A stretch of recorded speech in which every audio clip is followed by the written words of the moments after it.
In 2018, the amount of teenagers and young adults aged between 15 to 24 was over 616,000.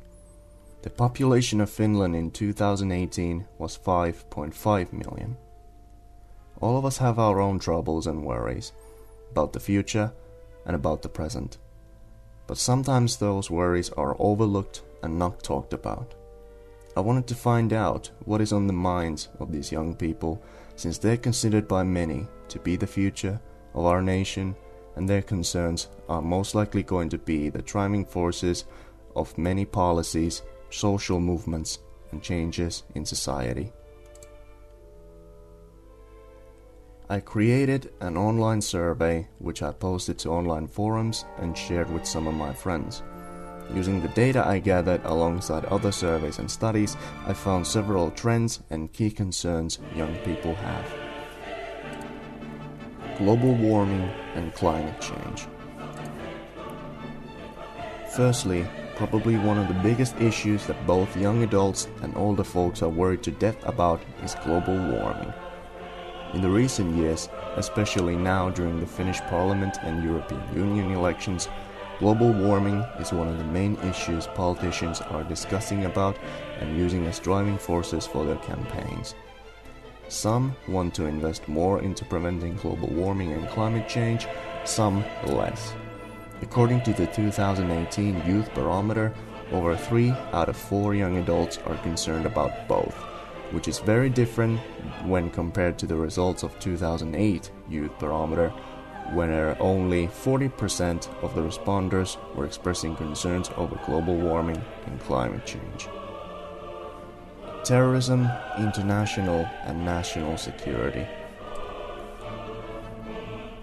The amount of terror attacks have unfortunately risen over the recent years.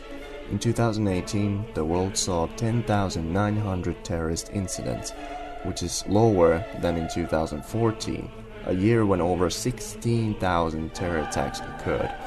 The coverage of terrorist attacks in various news outlets has also increased tremendously. Terrorism is therefore one of the things young people are concerned about. Terror attacks are not the only security concern though. Ever since the refugee crisis that started in 2015, people of all ages have discussed more about refugees, migration, immigration, and the threats to national and international security.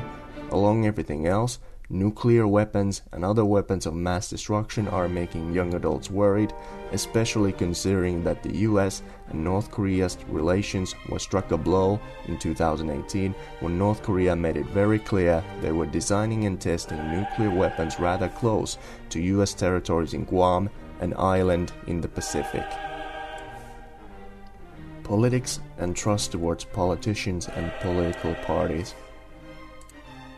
According to the 2018 Youth Barometer, more and more young adults place less trust towards politicians and political parties, even though interest towards politics as a whole have been rising year by year. They are afraid of both elitism and radicalization and wish that people would be more open-minded, empathetic, and have more open and constructive civil discourse. Education and stress.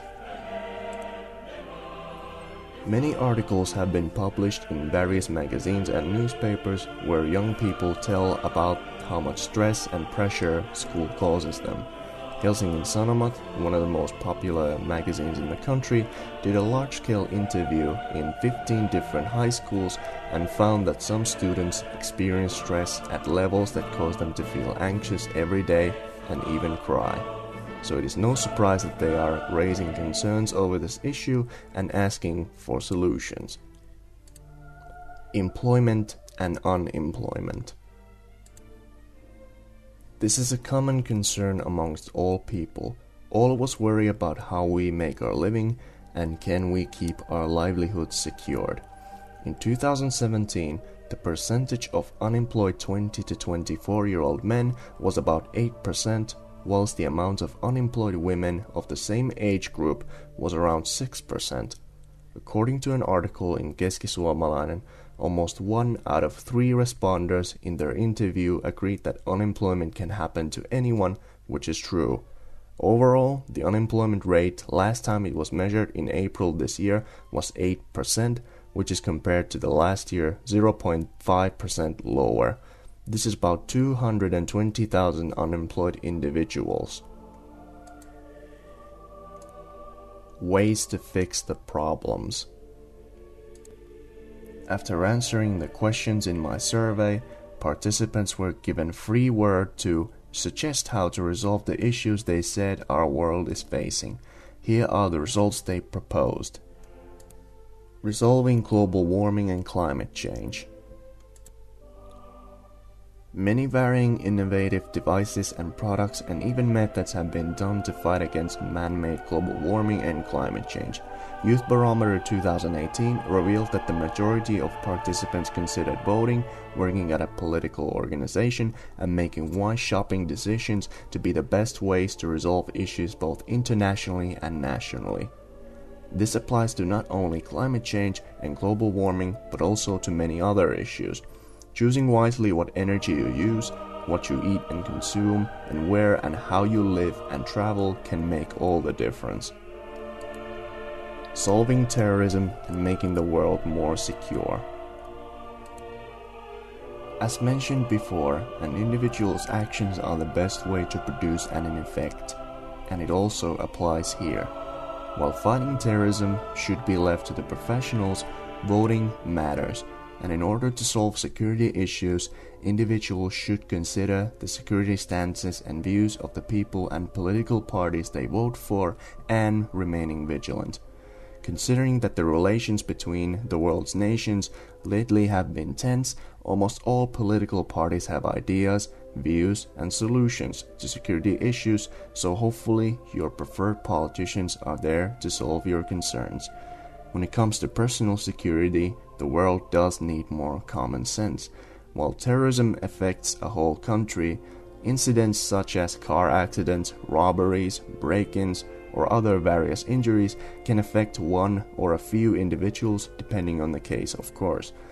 Nevertheless, people must remain aware and mindful of potential dangers, and of course, if such a situation arises, one must be ready to help others in danger, since security is all of our concern.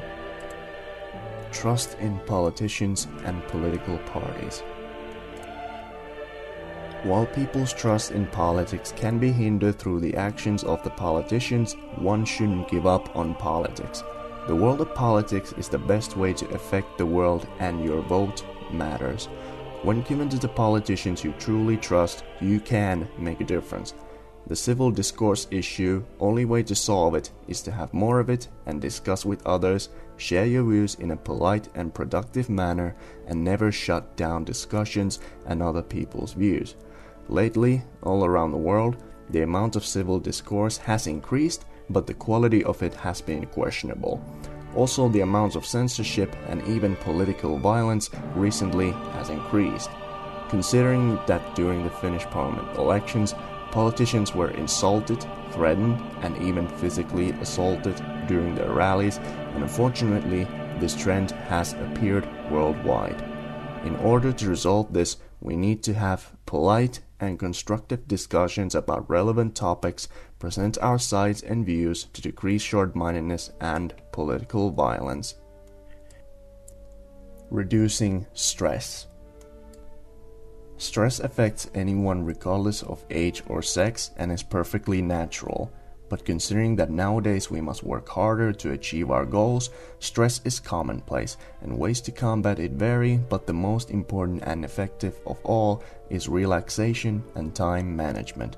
Both, when utilized in an appropriate manner, is able to reduce stress easily, since managing the time available allows for you to relax afterwards. Young adults in school usually have plenty of projects, so best solution would be to finish the task as early as possible and one can relax afterwards. One should also consider exercising, eating healthy, and most importantly, breathing deeply every once in a while. Employment. While we can do very little to enhance the job market and increase the amount of jobs, there are some ways to fight against unemployment. One would be to educate yourself in practical skills, such as carpentry, computer skills, repairing skills, or cooking. Then one would also never give up on applying for jobs, since even a nasty job is still better than no job. Other than that, voting is still a viable option if you're voting for politicians and representatives who wish to enhance the job market and lower taxes so people can bring more money home. Conclusion. So what can we draw from all of this? First of all, the obvious answer is that voting has more power than people believe, and voter activity should be encouraged. It applies to almost all of the issues covered in this video, since the representatives we vote for will, in the most cases, be the individuals who are going to be making legislations to help us and make our lives safer and more stable. Our activity plays a pivotal role in decision making. Sure, we cannot in most cases be a direct part of making those policies and legislations come true, but voting and our daily actions matter, whether it be choosing what we eat, how we travel, what we consume, where we get our energy, or how we act in certain situations. The ways we act and the things we do can immensely affect our security, our environment, our bodies, and our communities for the better, and it is our civic duty to maintain the integrity and positive state of our communities and most of all, our country.